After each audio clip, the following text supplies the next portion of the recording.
Akashvani Mangaluru.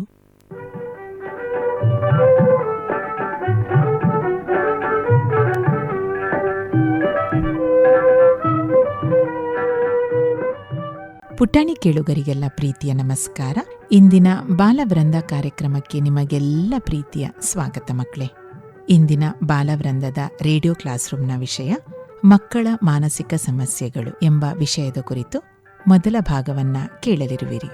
ನಡೆಸಿಕೊಡುವವರು KS Hegde ಸಂಸ್ಥೆಯ ಮನೋವೈದ್ಯಕೀಯ ವಿಭಾಗದ ಸಹಾಯಕ ಪ್ರಾಧ್ಯಾಪಕರಾಗಿರುವ ಡಾಕ್ಟರ್ ಅರುಣ್ ಭಟ್ ಹಾಗೂ ಇದರಲ್ಲಿ ಭಾಗವಹಿಸುವ ವಿದ್ಯಾರ್ಥಿಗಳು ಶ್ರೀ ರವಿಶಂಕರ್ ವಿದ್ಯಾಮಂದಿರ ಯಯ್ಯಾಡಿ, ಇಲ್ಲಿ 10ನೇ ತರಗತಿಯ ವಿದ್ಯಾರ್ಥಿಯಾಗಿರುವ ಶ್ರೇಯಸ್ UK ಹಾಗೂ ಶ್ರೀರಾಮಕೃಷ್ಣ ಅನುದಾನಿತ ಪ್ರೌಢಶಾಲೆ ಬನ್ಸ್ ಹಾಸ್ಟೆಲ್, ಇಲ್ಲಿನ 9ನೇ ತರಗತಿಯ ವಿದ್ಯಾರ್ಥಿನಿಯಾಗಿರುವ ಸಾನ್ವಿ S ಆಚಾರ್ಯ.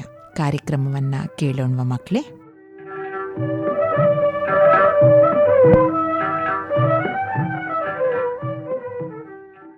ಹಾಯ್ ಶ್ರೇಯಸ್. ಹಾಯ್ ಸಾನ್ವಿ, ಹೇಗಿದ್ಯಾ? ನಾನ್ ತುಂಬಾ ಚೆನ್ನಾಗಿದ್ದೇನೆ, ನೀನ್ ಹೇಗಿದ್ಯಾ? ನಾನ್ ಹೇಗಿತ್ತು ಇವತ್ತಿನ ಕ್ಲಾಸ್? ತುಂಬಾ ಚೆನ್ನಾಗಿತ್ತು. ಇವತ್ತು ನಮ್ಗೆ 2 ಪೀರಿಯಡ್ PT ಕೊಟ್ರು, ಗೊತ್ತಾ? 2 ಪೀರಿಯಡ್ PT ಕೊಟ್ರಾ? ಆಗ್ಬೋದು. ನಮ್ಗೆ ಎಕ್ಸಾಮ್ ಟೆನ್ಷನ್ ಅಲ್ಲಿ PT ಇಲ್ಲ, ಎಂತ ಇಲ್ಲ. ಆದ್ರೆ ನಮ್ಗೆ ಇದೊಂದು ಹೇಳಿದ್ದಾರೆ ಮೇಡಮ್, ನಾಳೆ ನಮ್ ಸ್ಕೂಲಿಗೆ ಮನೋವೈದ್ಯರು ಬರ್ತಾರಂತೆ. ನಮ್ಗೆ ಅವರ ಹತ್ರ ಎಂತ ಬೇಕಾದ್ರೂ ಕೇಳ್ಬೋದಂತೆ, ಮಾತಾಡ್ಬೋದಂತೆ, ಅವರ ಹತ್ರ ಪ್ರಶ್ನೆ ಕೂಡ ಕೇಳ್ಬೋದಂತೆ. ನಿನ್ಗೂ ಸಹ ಪ್ರಶ್ನೆ ಕೇಳಲಿಕ್ಕೆ ಉಂಟಾ? ಹೌದು, ತುಂಬಾ ಉಂಟು ಪ್ರಶ್ನೆ ಕೇಳಲಿಕ್ಕೆ. ಹಾಗೆ ಸರಿ, ನಾಳೆ ಒಟ್ಟಿಗೆ ಅವರ ಹತ್ರ ಪ್ರಶ್ನೆ ಕೇಳೋಣ. ನಿಂಗೂ ಸಹ ಉಂಟಾ ಪ್ರಶ್ನೆ ಕೇಳಲಿಕ್ಕೆ? ಹೌದೌದು. ಹಾಗಾದ್ರೆ ನಾವು ನಾಳೆ ಒಟ್ಟಿಗೆ ಭೇಟಿ ಆಗುವ. ಓಕೆ.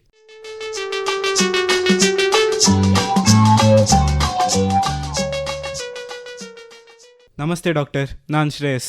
ನಮಸ್ತೆ ಶ್ರೇಯಸ್. ನಾನ್ ಸಾನ್ವಿ ಡಾಕ್ಟರ್. ಹೇಗಿದ್ದೀರಿ? ನೀವ್ ಹೇಗಿದ್ದೀರಿ? ನಾವು ಚೆನ್ನಾಗಿದ್ದೀವಿ ಡಾಕ್ಟರ್. ತಿಂಡಿ ಎಲ್ಲ ಆಯ್ತಾ? ಆಯ್ತಾಯ್ತು. ಏನ್ ಬಂದದ್ದಿಲ್ಲಿ? ನಿಮ್ಮ ಹತ್ರ ಕೆಲವು ಪ್ರಶ್ನೆಗಳು ಕೇಳಲಿಕ್ಕೆ ಇತ್ತು. ಖಂಡಿತ ಖುಷಿ. ಆಯ್ತಾ, ಕೇಳ್ಬೋದು ಪ್ರಶ್ನೆಗಳನ್ನ. ಆಯ್ತಾ, ಪ್ರಶ್ನೆಗಳು ಮಕ್ಕಳ ಮಾನಸಿಕ ಆರೋಗ್ಯದ ಬಗ್ಗೆ. ಖಂಡಿತ. ಯಾರು ಕೇಳ್ತೀರಿ ಫಸ್ಟ್? ನಾನ್ ಮೊದ್ಲಿಗೆ ಕೇಳಷ್ಟೇ. ಡಾಕ್ಟ್ರೆ, ಮಾನಸಿಕ ಆರೋಗ್ಯ ಅಂದ್ರೆ ಏನು? ಮಕ್ಕಳಿಗೆ ಅರ್ಥ ಆಗೋ ರೀತಿಯಲ್ಲಿ ವಿವರಿಸ್ತೀರಾ? ಜನರು ಈಗ ಮೆಂಟಲ್ ಹುಚ್ಚ ಅಂತ ಹೇಳ್ತಾರೆ, ಇದು ಸರಿಯಾ ಡಾಕ್ಟರ್? ಈಗ ನೋಡಿ, ಮನೆಯಲ್ಲಿ ಕಂಪ್ಯೂಟರ್ ಉಂಟಾ ನಿಮ್ಮ ಹತ್ರ? ಸ್ಕೂಲಲ್ಲಿ ಉಂಟು. ಸ್ಕೂಲಲ್ಲಿ ಉಂಟು. ಸೊ ಕಂಪ್ಯೂಟರ್ ನಾವು ನೋಡುವಂಥದ್ದು ಒಂದು ಅಲ್ವಾ? ಅದರೊಳಗೆ ಏನಿರ್ತದೆ? ಸಾಫ್ಟ್ವೇರ್ ಇರ್ತದೆ. ಕಂಪ್ಯೂಟರ್ ಹಾರ್ಡ್ವೇರ್, ಒಳಗಿರೋದು ಸಾಫ್ಟ್ವೇರ್, ವಿಂಡೋಸ್ ಎಲ್ಲ, ಹೌದಲ್ವಾ?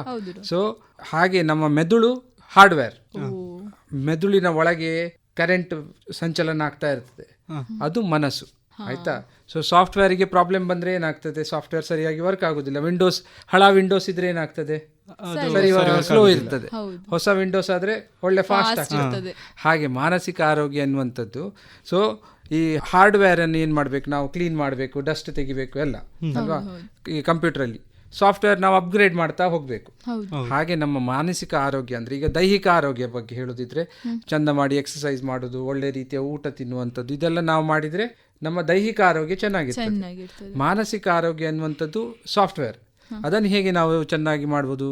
ನಮ್ಮ ಭಾವನೆಗಳು, ನಮ್ಮ ಯೋಚನೆಗಳು ಮತ್ತು ನಮ್ಮ ವರ್ತನೆಗಳು, ಇದು 3: ಕಾಗ್ನಿಷನ್, ಇಮೋಷನ್ಸ್ ಮತ್ತು ಬಿಹೇವಿಯರ್. ಇದನ್ನು ನಾವು ಸರಿಯಾದ ರೀತಿಯಲ್ಲಿ ನಾವು ಅರ್ಥ ಮಾಡಿಕೊಂಡು ಹ್ಯಾಂಡಲ್ ಮಾಡಲಿಕ್ಕೆ ಶುರು ಮಾಡಿದರೆ ನಮ್ಮ ಜೀವನದಲ್ಲಿ ಎಲ್ಲ ಬರುವ ಪ್ರಾಬ್ಲಮ್ಗಳನ್ನು ನಮಗೆ ಸಾಲ್ವ್ ಮಾಡಲಿಕ್ಕೆ ಆಗ್ತದೆ. ಸೊ ಹೇಗೆ ಅದನ್ನು ನಾವು ಚೆನ್ನಾಗಿಡುವಂಥದ್ದು?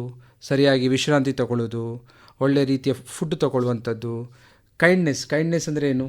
ಕರುಣೆ ತೋರಿಸುವಂಥದ್ದು, ಎಲ್ಲರಿಗೆ ಸಹಾಯ ಮಾಡುವಂಥ ನೇಚರ್, ಒಳ್ಳೆಯ ಹವ್ಯಾಸಗಳನ್ನು ಬೆಳೆಸುವಾಗ ನಮ್ಮ ಮಾನಸಿಕ ಆರೋಗ್ಯ ಅಪ್ಗ್ರೇಡ್ ಆಗ್ತದೆ. ಹೇಗೆ ನಾನು ಹೇಳಿದೆಲ್ಲ, ಸಾಫ್ಟ್ವೇರ್ ಅಪ್ಗ್ರೇಡ್ ಮಾಡ್ತೇವೆ, ಅದೇ ರೀತಿ ಮಾನಸಿಕ ಆರೋಗ್ಯ ಸಹ ಅಪ್ಗ್ರೇಡ್ ಆಗ್ತದೆ. ಹಾರ್ಡ್ವೇರ್ ಅಂತೂ ನಮ್ಗೆ ಚೇಂಜ್ ಆಗುದಿಲ್ಲ, ಹೌದಾ? ಹುಟ್ಟಿದ ನಂತರ ಅದೇ ಹಾರ್ಡ್ವೇರ್, ಬಟ್ ಸಾಫ್ಟ್ವೇರ್ ನಾವು ಅಪ್ಗ್ರೇಡ್ ಮಾಡ್ತಾ ಹೋಗ್ಬೋದು. ಡಾಕ್ಟರ್, ಅದರಲ್ಲಿ ಇನ್ನೊಂದು ಪ್ರಶ್ನೆ ನಂಗೆ, ಒಳ್ಳೆ ಆಹಾರ ಅಂದ್ರೆ ಯಾವ ರೀತಿ? ಒಳ್ಳೆ ಆಹಾರ ಅಂದರೆ ಈ ಮೊಸರು ಮತ್ತು ತರಕಾರಿ ಮತ್ತು ಈ ಡ್ರೈ ಫ್ರೂಟ್ಸ್ ಮತ್ತು ತುಪ್ಪ, ಇದೆಲ್ಲ ನಮ್ಮ ಮೆದುಳಿಗೆ ಬೇಕಾಗುವಂಥ ಒಳ್ಳೆ ಆಹಾರಗಳು. ಇನ್ನೊಂದು ನೀನು ಕೇಳಿದ್ದಿ, ಮೆಂಟಲ್ ಹುಚ್ಚ ಎನ್ನುವಂಥದ್ದು. ಇದು ಆ್ಯಕ್ಚುಲಿ ಸರಿಯಾದ ಪದ ಬಳಕೆ ಅಲ್ಲ. ಮಾನಸಿಕ ಸಮಸ್ಯೆ ಇದ್ದವರಿಗೆ ನಾವು ಮಾನಸಿಕ ಕಾಯಿಲೆ ಇದ್ದವರು ಅಥವಾ ಮನೋರೋಗ ಇದ್ದವರು ಅಂತ ಹೇಳಬೇಕು. ಈಗ ಬೇರೆ ಬೇರೆ ಭಾಷೆಯಲ್ಲಿ ಪಾಗಲ್, ಹುಚ್ಚ, ಮೆಂಟಲ್ ಅಂತೆಲ್ಲ ಕರೀತಾರೆ. ಅದು ನಿಜವಾಗಿ ಬಹಳ ತಪ್ಪದು. ಆಯ್ತಾ. ಈಗ ನೋಡಿ, ಮಾನಸಿಕ ಸಮಸ್ಯೆ ಅಂದ್ರೆ ಏನು? ಕೆಲವರಿಗೆ ಸಾಮಾಜಿಕ ಆತಂಕ ಇರ್ತದೆ, ಸಣ್ಣ ಸಾಮಾಜಿಕ, ಅದು ಒಂದು ರೀತಿಯ ಮಾನಸಿಕ ಸಮಸ್ಯೆ. ಸೊ ನಾವು ಆ ಪದ ಬಳಕೆಯನ್ನು ನಿಲ್ಲಿಸಿದ್ರೆ ಜನರಿಗೆ ಅದರ ಬಗ್ಗೆ ಕೆಟ್ಟ ಅಭಿಪ್ರಾಯ ಹೋಗ್ತದೆ. ಯಾಕಂದ್ರೆ ಮಾನಸಿಕ ಆರೋಗ್ಯದ ಬಗ್ಗೆ ಕೆಟ್ಟ ಅಭಿಪ್ರಾಯ ಉಂಟು ಜನರಿಗೆ. ಬಟ್ ಏನು ಪ್ರಾಬ್ಲಮ್, ಸಾಫ್ಟ್ವೇರ್ ಬಗ್ಗೆ ಯಾರು ನೋಡ್ತಾ ಇಲ್ಲ, ಕಾಣುದಿಲ್ಲ ಸಾಫ್ಟ್ವೇರ್ ಅಲ್ವಾ. ಬಟ್ ನಾವು ಅದನ್ನು ಜನರಿಗೆ ಅರಿವು ಮಾಡಿಸ್ಬೇಕು. ಆಯ್ತಾ. ಅಂದ್ರೆ ಈಗ ರೆಸ್ಟ್ ಅಂದ್ರೆ ಎಷ್ಟೊತ್ತು ತಗೊಳ್ಬೇಕು? ರೆಸ್ಟ್ ಅಂದ್ರೆ ಈಗ ನೋಡು, ಒಬ್ಬೊಬ್ಬರಿಗೆ ಒಂದೊಂದು ರೀತಿಯ ರೆಸ್ಟ್ ಬೇಕಿರ್ತದೆ. ರೆಸ್ಟ್ ಅಂದ್ರೆ ಫಿಸಿಕಲ್ ರೆಸ್ಟ್ ಮಾತ್ರ ಅಲ್ಲ, ಮನಸ್ಸಿಗೆ ರೆಸ್ಟ್, ಭಾವನೆಗಳಿಗೆ ರೆಸ್ಟ್, ದೇಹಕ್ಕೆ ರೆಸ್ಟ್, ಮತ್ತೆ ನಮ್ಮ ಕ್ರಿಯೇಟಿವಿಟಿಗೆ ರೆಸ್ಟ್. ತುಂಬ 7 ಟೈಪ್ ಇದು ರೆಸ್ಟ್ ಉಂಟು. ದೇಹಕ್ಕೆ ರೆಸ್ಟ್ ಅಂದ್ರೆ ನಾವು ವಿಶ್ರಾಂತಿ ತಗೊಳ್ಳೋದಿರ್ಬೋದು. ಮನಸ್ಸಿಗೆ ರೆಸ್ಟ್ ಅಂದ್ರೆ ಏನು?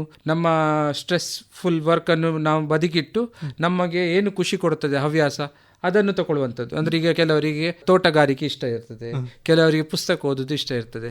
ಅದನ್ನು ನಾವು ಮಾಡಿದಾಗ ಮೈಂಡ್ ಸ್ವಲ್ಪ ರೆಸ್ಟ್ಗೆ ಬರ್ತದೆ. ಅದೇ ರೀತಿ ಭಾವನೆಗಳಿಗೆ ರೆಸ್ಟ್ ಅಂದ್ರೆ ತುಂಬಾ ಈ ಜಂಜಾಟಗಳಿಂದ ಹೊರಗೆ ಬಂದು ಸ್ವಲ್ಪ ಕೂತ್ಕೊಳ್ಳುವಂಥದ್ದು. ನಮ್ಮ ಸೆನ್ಸರಿ ಗ್ರಹಿಸುವಿಕೆ, ನಾವು ನೋಡುವಂಥದ್ದು, ಕೇಳುವಂಥದ್ದು, ಅದಕ್ಕೆ ರೆಸ್ಟ್ ಅಂತ ನಾವು ಕೊಡ್ತೇವೆ. ಹೇಗೆ? ಈ ಧ್ಯಾನ ಮಾಡುವಂಥದ್ದು. ಆಗ ನಮ್ಗೆ ಎಲ್ಲಾ ಸೆನ್ಸಸ್ ಶಟ್ ಡೌನ್ ಆಗ್ತದೆ ಒಮ್ಮೆ. ಆಗ ನಮ್ಗೆ ಮನಸ್ಸಿಗೆ, ಮೆದುಳಿಗೆ ರೆಸ್ಟ್ ಸಿಗ್ತದೆ. ಡಾಕ್ಟ್ರೇ, ಕೆಲವೊಂದು ಸಾರಿ ಕಾರಣವಿಲ್ಲ ನಂಗೆ ದುಃಖ ಬರ್ತದೆ. ಇದು ನಂಗೆ ಮಾತ್ರ ಅಲ್ಲ, ನನ್ನ ಫ್ರೆಂಡ್ಸ್ಗೂ ಆಗುತ್ತದೆ. ಅದು ಯಾಕೆ ಹಾಗೆ?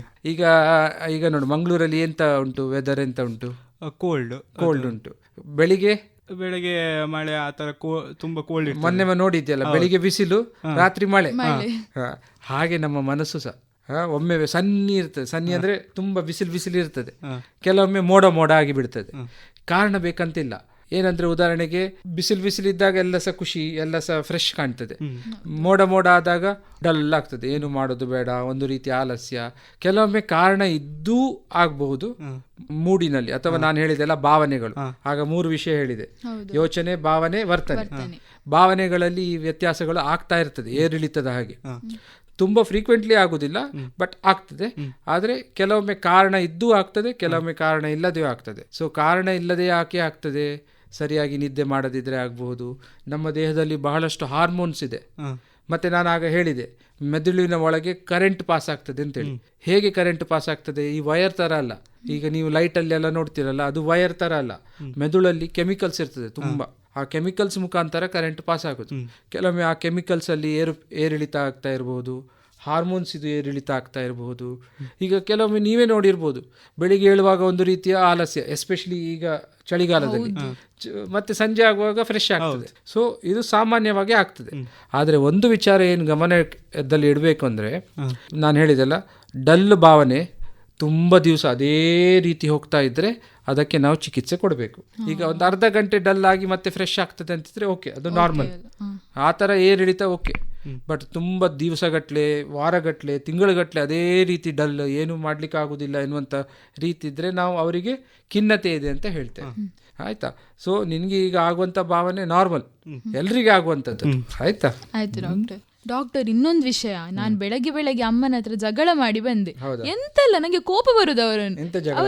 ಅವರು ಟಿಫಿನ್ ಒಂದು ತೆಗೆದು ಆಚೆ ಇಡ್ಲಿಕ್ಕೆ ಹೇಳಿದ್ರು, ಅಷ್ಟಕ್ಕೆ ನನಗೆ ಕೋಪ ಬಂದ್ಬಿಟ್ಟು. ಎಂತಕ್ಕೆ ಇಷ್ಟು ಬೇಗ ಕೋಪ ಬರುದು? ನಾನು ಕಂಟ್ರೋಲ್ ಮಾಡ್ಬೇಕಂತ ಅನಿಸ್ತೇನೆ, ಅದೇ ಕಂಟ್ರೋಲ್ ಆಗುದಿಲ್ಲ. ಅದು ಯಾಕೆ? ಕೋಪ ಬಂದಾಗ ಬೈಯುದು. ಬೆಳಗ್ಗೆ ಅಮ್ಮನಿಗೆ ಬೈದೆ ಬಂದದ್ದು, ಹೊಡಿಯುದು, ಬಿಸಾಡುದೆಲ್ಲ ಇಲ್ಲ. ಅದು ಮಾಡಿದ್ರೆ ನಂಗೆ ಮತ್ತೆ ಸಿಗ್ತದೆ. ನಿನ್ಗೆ ಎಂತ ಸಿಗ್ತದೆ? ಪೆಟ್ಟ. ನಂಗೆ ಪೆಟ್ಟು ಸಿಗ್ತದೆ. ಶ್ರೇಯಸ್, ನೀನ್ ಕೋಪ ಮಾಡ್ತೀಯಾ? ಕೋಪ ಎನ್ನುವಂಥದ್ದು ಉಂಟಲ್ಲ, ಹೇಗೆ ಹೇಳುದು, ಒಂದು ಭಾವನೆ. ನಾನು ಆಗ ಹೇಳಿದೆಲ್ಲ 3 ವಿಷಯ, ಅದು ಯಾವತ್ತೂ ನೆನಪಲ್ಲಿ ಇಟ್ಕೊಳ್ಬೇಕು: ಯೋಚನೆ, ಭಾವನೆ, ವರ್ತನೆ. Cognition, emotions and behaviour. ಕೋಪ ಎನ್ನುವಂಥದ್ದು ಕಾಸ್ಟ್ಲಿ ಇಮೋಷನ್. ಆಯ್ತಾ? ಅದು ಬಟ್ ಅದರದ್ದು ಸ್ಪೆಷಾಲಿಟಿ ಏನಂದ್ರೆ, ಅದು ಟೆಂಪರರಿ. ಪ್ರೆಷರ್ ಕುಕ್ಕರ್ ನೋಡಿದಿರಲ್ಲ, ಮನೆಯಲ್ಲಿ ಅನ್ನ ಇಡ್ತಾರಲ್ಲ, ಅದು ಪ್ರೆಷರ್ ಹೋಗೋದಿದ್ರೆ ಏನಾಗ್ತದೆ? ಬ್ಲಾಸ್ಟ್ ಆಗ್ತದೆ. ಸೊ ನಾವೇನ್ ಮಾಡ್ಬೇಕು? ಅದರ ಸ್ಟೀಮ್ ಅನ್ನು ತೆಗಿಬೇಕು. ಸ್ಟೀಮ್ ತೆಗಿಯೋದು ಹೇಗೆ?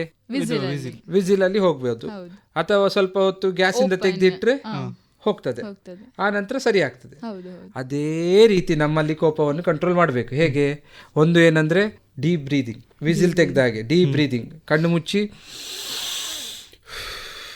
ಅಂತ, ಆಯ್ತಾ? ಡೀಪ್ ಬ್ರೀದಿಂಗ್ ಮಾಡುವುದು, ದೀರ್ಘವಾಗಿ ಶ್ವಾಸ ತಗೊಳ್ಳುವಂಥದ್ದು. ಎರಡನೇದು, ನಾನು ಆಗ ಹೇಳಿದಾಗೆ ಬೆಂಕಿಯಿಂದ ತೆಗೆದದನ್ನು ಆಚೆ ಇಡೋದು. ಹಾಗೆ ನೀವು ಸಹ ಏನು ಮಾಡಬೇಕು? ಆ ಸನ್ನಿವೇಶದಿಂದ ಹೋಗಿ ದೂರ ಇರೋದು, ಆಗ ಅಲ್ಲಿಗೆ ತಣೀತದೆ.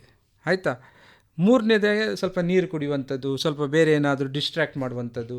ಇದು ಮಾಡಿದಾಗ ನಿಮ್ಮ ಕೋಪ ತಣಿತದೆ.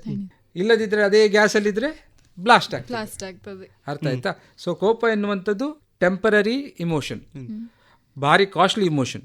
ಆ ಟೈಮಲ್ಲಿ ನೀವು ರಿಯಾಕ್ಟ್ ಮಾಡಿದರೆ ಪ್ರಾಬ್ಲಮ್ ಆಗ್ತದೆ. ಆ ಟೈಮಲ್ಲಿ ನಾನು ಹೇಳಿದಾಗ ಈ 3 ವಿಚಾರ ಮಾಡಿದರೆ ನೀವು ಹೊರಗೆ ಬರ್ಬೋದು. ಅದನ್ನ ನೆನಪಲ್ಲಿ ಇಟ್ಕೊಳ್ಳಿ, ಆಯ್ತಾ? ಮತ್ತೆ ಡಾಕ್ಟರ್, ನಂಗೆ ಕೆಲವೊಮ್ಮೆ ಓದ್ತಿರುವಾಗ ಕಾನ್ಸಂಟ್ರೇಷನ್ ಬರುದಿಲ್ಲ, ಅದು ಯಾಕೆ ಹಾಗೆ? ಕಾನ್ಸಂಟ್ರೇಷನ್ ಬರುವುದಿಲ್ಲ. ನಿನ್ನ ಮನೆಯಲ್ಲಿ ಇಂಟರ್ನೆಟ್ ಉಂಟಾ? ಅನ್ಲಿಮಿಟೆಡಾ? ಅನ್ಲಿಮಿಟೆಡ್ ಅಲ್ಲ. ಎಷ್ಟು ಲಿಮಿಟ್? 2 GB. 2 GB ಆದ ನಂತರ ಏನಾಗ್ತದೆ? ಖಾಲಿ ಆಗ್ತದೆ. ಮತ್ತೆ ಇಂಟರ್ನೆಟ್ ಓಡುದಿಲ್ಲ. ನಮ್ಮ ಮನಸ್ಸು ಸಹ ಹಾಗೆ ಅಲ್ಲ ಮಾರಾಯ. ಅನ್ಲಿಮಿಟೆಡ್ ಅಂದ್ರೆ ಓದ್ಲಿಕ್ಕೆ ಆಗ್ತದಾ? ಸೊ ನಾವೇನ್ ಮಾಡ್ತೇವೆ, 6 ಗಂಟೆ ಓದಿದೆ ಅಂತ ಹೇಳಿ ಫ್ರೆಂಡ್ಸ್ ಹತ್ರ ಹೇಳ್ತೇವೆ, 8 ಗಂಟೆ ಓದಿದ್ದೇವೆ. ಆದ್ರೆ ನಮ್ಮ ಮನಸ್ಸು ಅನ್ಲಿಮಿಟೆಡ್ ಅಲ್ಲ, ಹೌದು, ಹಾಗೆ ಲಿಮಿಟೆಡ್. ಸೊ ನಾವೇನ್ ಮಾಡಬೇಕು, ಅದಕ್ಕೊಂದು ಟೆಕ್ನಿಕ್ ಉಂಟು. 25 ನಿಮಿಷ ಓದುದು, 5 ನಿಮಿಷ ಬ್ರೇಕ್ ತಗೊಳ್ಳೋದು. ನಾನು ಮೊದಲು ಹಾಗೆ ಮಾಡ್ತಿದ್ದೆ ಸಣ್ಣದಿರುವಾಗ. 40 ನಿಮಿಷ ಓದ್ತಿದ್ದೆ, ಹೋಗಿ ನನ್ನ ನಾಯಿಯೊಟ್ಟಿಗೆ ಆಡಿ ಬರ್ತಿದ್ದೆ. 5 ನಿಮಿಷ ಡಿಸ್ಟ್ರಾಕ್ಷನ್. ನಾನು ಆಗ ಹೇಳಿದಾಗೆ ನರದ ಕೆಮಿಕಲ್ಸ್ ಉಂಟಲ್ಲ, ಅದೆಲ್ಲ ಪುನಃ ರೀಜನರೇಟ್ ಆಗ್ಲಿಕ್ಕೆ ಟೈಮ್ ಸಿಗ್ತದೆ. ಎತ್ತು ಉಚ್ಚೆ ಹೋಯ್ದಾಗ 8 ಗಂಟೆ ಓದಿದ್ರೆ ಹಾಗೆ ಯಾವುದು ಉಳಿಯುವುದಿಲ್ಲ, ಆಯ್ತಾ? ಅದು ಒಂದು. ಮತ್ತೆ ಏನಂದ್ರೆ, ಓದುವಾಗ ಮೊಬೈಲ್ ಹತ್ರದ್ರೆ ಇರಬಾರ್ದು. ಇಲ್ಲದ್ರೆ ಒಂದ್ಸಲ ಮೊಬೈಲ್ ನೋಡೋದು, ಪುನಃ ಓದೋದು, ಮೊಬೈಲ್ ಓದೋದು, ನೋಡೋದು. ಇವತ್ತು ಬೆಳಿಗ್ಗೆ ಎಂತ ತಿಂದ್ರಿ ನೀವು? ನಾನು ದೋಸೆ ತಿಂದೆ. ನಾನು ಇದು ನೆನಪು ಬರುದಿಲ್ಲಲ್ಲ? ಯಾಕೆ ಹೇಳು? ನೀನು ತಿನ್ನುವಾಗ ಸಹ ನಾಳೆ ಪರೀಕ್ಷೆ ಬಗ್ಗೆ ಯೋಚನೆ ಮಾಡ್ತಾ ಇದ್ರೆ ಏನಾಗ್ತದೆ? ಸೊ ಕಾನ್ಸಂಟ್ರೇಷನ್ ಬೇಕು ಅಂದ್ರೆ ಗಮನ ಬೇಕು. ಅದು ಒಂದು ಆಸಕ್ತಿ ಇದ್ದ ತಕ್ಷಣ ನಮ್ಗೆ ಏನಾಗ್ತದೆ, ಆ ಕಾನ್ಸಂಟ್ರೇಷನ್ ಆಟೋಮ್ಯಾಟಿಕಲಿ ಬರ್ತದೆ, ಎಲ್ಲ ನೆನಪು ಉಳಿತದೆ. ಆ ಕಾನ್ಸಂಟ್ರೇಷನ್ ಬರಬೇಕು ಅಂದ್ರೆ ಒಂದು ಆಸಕ್ತಿ ಇರಬೇಕು, ಮತ್ತೆ ಅದಕ್ಕೆ ಒಂದು ಟೈಮ್ ನಾವು ಕೊಡಬೇಕು. ಆನಂತರ ಡಿಸ್ಟ್ರಾಕ್ಷನ್ ಇಂದ ದೂರ ಇರಬೇಕು, ಆಯ್ತಾ? ನೀನು ಎಕ್ಸಾಮ್ ಹೇಳುವಾಗ ನೆನ್ ಬಂತು ನಂಗೆ. ಇನ್ನು ಬರುವ ಗುರುವಾರ ಎಕ್ಸಾಮ್ ಡಾಕ್ಟರ್. ನಂಗೆ ಈಗಲೇ ಭಯ ಶುರುವಾಗಿದೆ. ಓದಿದ್ದೇನೆ, ಆದ್ರೂ ಒಂಥರ ಭಯ. ಎಷ್ಟು ಧೈರ್ಯ ತಗೊಂಡು ಧೈರ್ಯ ನಿಲ್ಲದಾಗಿ ಆಗುದು. ಇದು ಈಗ ಭಗವದ್ಗೀತೆ ನೀವು ಕೇಳಿದ್ದೀರಾ? ಕೇಳಿದ್ದೇವೆ. ಇದೊಂದು ಶ್ಲೋಕ ಕೇಳಿದ್ದೀರಾ? ಕರ್ಮಣ್ಯೇ ವಾದಿಕಾರಸ್ತೆ ಮಾ ಫಲೇಶು ಕದಾಚನ ಅಂತೇಳಿ. ಅದರ ಅರ್ಥ ಏನಂದ್ರೆ, ನಿನ್ನ ಕೆಲಸ ಮಾಡು, ಫಲದ ಬಗ್ಗೆ ಇಚ್ಛಿಸಬೇಡ ಅಂತೇಳಿ. ಪ್ರಾಬ್ಲಮ್ ಏನಾಗ್ತದೆ ಗೊತ್ತುಂಟಾ? ಎಕ್ಸಾಮ್ ಕೊಡುವಾಗ್ಲೇ ನಾವು ಕೊಡ್ಲಿಲ್ಲ ಇನ್ನೂ ಸಹ ಪಾಸ್ ಆಗ್ತೇನಾ ಫೇಲ್ ಆಗ್ತೇನಾ ಯೋಚನೆ ಮಾಡು. ಅದೇ ಪ್ರಾಬ್ಲಮ್. ಪಾಸ್ ಆಗುದು ಫೇಲ್ ಆಗುದು ಬಿಡ್ಬೇಕು. ಫಸ್ಟ್ ಮಿಸ್ಟೇಕ್ ನಾವೇನ್ ಮಾಡ್ತೇವೆ, ಈಗ ಮೆಟ್ಲು ಹತ್ತುವಾಗ ನಾವು ಫಸ್ಟ್ ಮೆಟ್ಲು ನೋಡಿ ಹತ್ತುತ್ತೇವ, 10ನೇ ಮೆಟ್ಲು ನೋಡಿ ಹತ್ತುತ್ತೇವ? 10ನೇ ಮೆಟ್ಲು ನೋಡಿ ಹತ್ತಿದ್ರೆ ಏನಾಗ್ತದೆ? ಬಿದ್ದು ಮುಖಕ್ಕೆ ಗಾಯ ಆಗ್ತದೆ. ಪ್ರಾಬ್ಲಮ್ ಆಗುದು ಹಾಗೆ. ಎಕ್ಸಾಮ್ ಕೊಡಿ ಫಸ್ಟ್, 10ನೇ ಮೆಟ್ಟಲ್ಲಿ ಮತ್ತೆ ನೋಡು. ಅರ್ಥ ಆಯ್ತಾ? ಸೊ ಯಾವಾಗ್ಲೂ ಆ ಎಕ್ಸ್ಪೆಕ್ಟೇಷನ್ ಇರ್ತದೆ, ನನಗೆ ಪಾಸ್ ಆಗ್ಬೇಕು ಫೇಲ್ ಆಗ್ಬೇಕು. ಈಗ ನೀನ್ ಚಂದ ಓದಿದ್ರೆ ಇಬ್ಬರು, ಏನೇ ರಿಸಲ್ಟ್ ಬರಲಿ ನಿಮ್ಮ ಅಪ್ಪ ಅಮ್ಮ ನಿಮ್ಗೆ ಅಪ್ರಿಶಿಯೇಟ್ ಮಾಡೋದಿಲ್ವಾ? ಒಳ್ಳೆ ಪ್ರಯತ್ನ ಕೊಟ್ಟು ಒಳ್ಳೆ ಮಾರ್ಕ್ ಬರದಿದ್ರು ಅಪ್ಪ ಅಮ್ಮ ಹೇಳ್ತಾರೆ, ತೊಂದರೆ ಇಲ್ಲ ಮಕ್ಕಳೇ, ಒಳ್ಳೆ ಓದಿದ್ದೀರಿ, ಬೇಜಾರಿಲ್ಲ ಅಂತೇಳಿ. ಅದೇ ಓದದೆ ಮಾರ್ಕ್ಸ್ ತೆಗೆಯೋದಿದ್ರೆ ಓಕೆ, ಅದು ಬೇರೆ ವಿಷಯ. ಸೊ ನಮ್ಮ ಪ್ರಯತ್ನ ನಾವು ಮಾಡಬೇಕು, ಒಂದು. ಎರಡನೇದು ಏನಾಗ್ತದೆ ಗೊತ್ತುಂಟಾ? ನಾನು ಹೇಳಿದೆ, ನೀವು ಆ ರಿಸಲ್ಟ್ ಬಗ್ಗೆ ಯೋಚನೆ ಮಾಡಿದರೆ ನಮ್ಮ ಬಾಡಿಯಲ್ಲಿ 2 ಸ್ಟೇಟ್ ಉಂಟು. ಒಂದು ಫೈಟ್ ಸ್ಟೇಟ್ ಮತ್ತೆ ಕಾಮ್ ಸ್ಟೇಟ್. ಈಗ ಇಲ್ಲಿ ಉದಾಹರಣೆಗೆ ಒಂದು ಹಾವು ಬಂತಂದು ನೆನ್ಸ್ಕೊ, ನಾವೇನಾಗ್ತದೆ, ನಮ್ಮ ಫೈಟ್ ಸ್ಟೇಟ್ ಎಚ್ಚರ ಆಗ್ತದೆ, ಅಂದರೆ ರೆಡಿ ಆಗ್ತದೆ ಫೈಟಿಂಗಿಗೆ. ಆಗ ನಮಗೆ ಬದುಕಲಿಕ್ಕೆ ಆ ಟೈಮಲ್ಲಿ ಏನು ಗೊತ್ತುಂಟ, ನಮ್ಮ ತಲೆ ಓಡುವುದಿಲ್ಲ, ಪೆಟ್ಟಿಗೆ ರೆಡಿ ಆಗ್ತೇವೆ. ಪೆಟ್ಟು ಮಾಡುವಾಗ ತಲೆ ಓಡುವುದಿಲ್ಲಲ್ಲ, ಸೊ ಆಗ ನೆನಪು ಶಕ್ತಿ ಉಳಿಯುವುದಿಲ್ಲ. ಅದೇ ಕಾಮ್ ಸ್ಟೇಟಲ್ಲಿದ್ದಾಗ ನೆನಪು ಜಾಸ್ತಿ ಆಗ್ತದೆ. ಮತ್ತು ನೀವೇನು ಮಾಡ್ಬೋದು, ಎಕ್ಸಾಮ್ ಭಯ ಕಡಿಮೆ ಮಾಡಬೇಕು ಅಂತಿದ್ರೆ ಮೊದಲನೇದಾಗಿ ರಿವಿಷನ್ 1 ಸಲ 2 ಸಲ 3 ಸಲ, ಆಯಿತಾ? ಮತ್ತು ಮಾಕ್ ಟೆಸ್ಟ್ ಅಂತ ಹೇಳ್ತಾರೆ. ಈಗ ನಿನಗೆ ಸಹ ತುಂಬ ಟೆಸ್ಟ್ ಪ್ರೀ ಬೋರ್ಡ್ ಎಲ್ಲ ಯಾಕೆ ಕೊಡೋದು? ಪ್ರಾಕ್ಟೀಸ್ ಆಗಲಿ. ಯಾಕಂದರೆ ನಿಜವಾದ ಪರೀಕ್ಷೆ ಬರುವಾಗ ಭಯ ಇಲ್ಲದೆ ಹೋಗಲಿ ಅಂತೇಳಿ. ಅರ್ಥ ಆಯ್ತಾ? ಮತ್ತು ಡೀಪ್ ಬ್ರೀದಿಂಗ್ ನಾನು ಆಗ ಹೇಳಿಕೊಟ್ಟೆ ಅಲ್ಲ, ಅದು ಮಾಡುವಂಥದ್ದು. ಮತ್ತು ಇದು ಭಾರಿ ಮುಖ್ಯ, ಪಾಸಿಟಿವ್ ಎಫರ್ಮೇಷನ್ಸ್ ಅಂತ. ನಮಗೆ ನಾವು ಪಾಸಿಟಿವ್ ಸಜೆಷನ್ಸ್ ಕೊಡೋದು. ಯಾಕೆಂದರೆ ನಮ್ಮ ಸಬ್ಕಾನ್ಷಿಯಸ್ ಮೈಂಡ್ ಉಂಟಲ್ಲ, ಬಹಳ ಪವರ್ಫುಲ್. ನೀನು 1 ಸಲ ನೀನು ಏನು ಹೇಳ್ತೀಯಲ್ಲ, ಅದು 6,000 ಸಲ ಅದು ನಮ್ಮ ಸಬ್ಕಾನ್ಷಿಯಸ್ ಮೈಂಡಿಗೆ ಹೋಗ್ತದೆ. ಅಂದರೆ ನಾನು ನೆಗೆಟಿವ್ ಹೇಳಿದ್ರೆ ಉಂಟಲ್ಲ, ಅದು ನನ್ನ ಸಬ್ಕಾನ್ಷಿಯಸ್ ಮೈಂಡ್ ಅದನ್ನು ಸತ್ಯ ಮಾಡ್ತದೆ. ಅದಕ್ಕೆ ನಾವೇನು ನಮ್ಮಲ್ಲಿ ಪಾಸಿಟಿವ್ ಎಫರ್ಮೇಷನ್ಸ್ ಕೊಡಬೇಕು, ನಾನು ಹುಷಾರಿದ್ದೇನೆ, ನಾನು ಎಲ್ಲ ಕಲ್ತಿದ್ದೇನೆ, ನನ್ನಿಂದ ಎಲ್ಲ ಮಾಡ್ಲಿಕ್ಕೆ ಆಗ್ತದೆ ಅಂತ ಹೇಳ್ಕೊಳ್ಬೇಕು. ಆಗ ನಿನ್ನ ಸಬ್ಕಾನ್ಷಿಯಸ್ ಮೈಂಡಿಗೆ ಅದು ಹೋಗ್ತದೆ. ನಾಳ್ದು ಎಕ್ಸಾಮ್ ಬರುವಾಗ ನಿನಗೆ ಅದೇ ಧೈರ್ಯ ಇರ್ತದೆ. ಅದಕ್ಕೆ ಪಾಸಿಟಿವ್ ಎಫರ್ಮೇಷನ್ಸ್ ಅಂತ ಬಹಳ ಇಂಪಾರ್ಟೆಂಟ್. ನೀವು ಮಕ್ಕಳಲ್ಲ, ನಿಮ್ಮ ಮೆದುಳು ಈಗ ಸಹ ಬೆಳೀತಾ ಉಂಟು. ಇದನ್ನು ನೀವು ಪ್ರಾಕ್ಟೀಸ್ ಮಾಡಬೇಕು, ನಿಮ್ಮ ಲೈಫ್ ಲಾಂಗ್ ಇದನ್ನು ಪ್ರಾಕ್ಟೀಸ್ ಮಾಡಬೇಕು. ಆಯ್ತಾ? ಓದಿನಲ್ಲಿ ಕೆಲವು ಮಕ್ಕಳು ತುಂಬಾ ಸ್ಲೋ ಇರ್ತಾರೆ, ಅವರಿಗೆ ಏನಾದ್ರೂ ಸಲಹೆ? ಅದಕ್ಕೆ ನಾವು ಸ್ಲೋ ಲರ್ನರ್ಸ್ ಅಂತ ಹೇಳ್ತೇವೆ, ನಿಧಾನಕ್ಕೆ ಕಲಿಯುವಂತ ಮಕ್ಕಳು ಅಂತ ಹೇಳಿ. ನಾನು ಉದಾಹರಣೆ ಕೊಡುದಿದ್ರೆ, ತೆಂಗಿನ ಮರ ಮತ್ತೆ ತುಳಸಿ ಗಿಡ ಯಾವ್ದು ಬೇಗ ಬೆಳೀತದೆ? ತುಳಸಿ ಗಿಡ. ಯಾವ್ದು ಬೆಸ್ಟ್? ಎರಡು ಬೆಸ್ಟ್ ಅಲ್ವಾ? ಅದು ಬೆಸ್ಟ್ ಇದು ಬೆಸ್ಟ್ ಹೇಳಲಿಕ್ಕೆ ಆಗುದಿಲ್ಲ. ತೆಂಗಿನ ಮರದಲ್ಲಿ ನಮ್ಗೆ ಇದು ಸಿಗ್ತದೆ, ಯಾವುದು? ತೆಂಗಿನಕಾಯಿ ಸಿಗ್ತದೆ. ತುಳಸಿ ಗಿಡದಲ್ಲಿ ನಮ್ಗೆ ಅದರದ್ದು ಮೆಡಿಸಿನಲ್ ಎಲೆಗಳು ಸಿಗ್ತದೆ. ಆದ್ರೆ ಅದರದ್ದು ಬೆಳೆಯುವ ರೀತಿ ಬೇರೆ ಬೇರೆ, ಅದರ ಉಪಯೋಗ ಬೇರೆ ಬೇರೆ. ಹೌದಾ?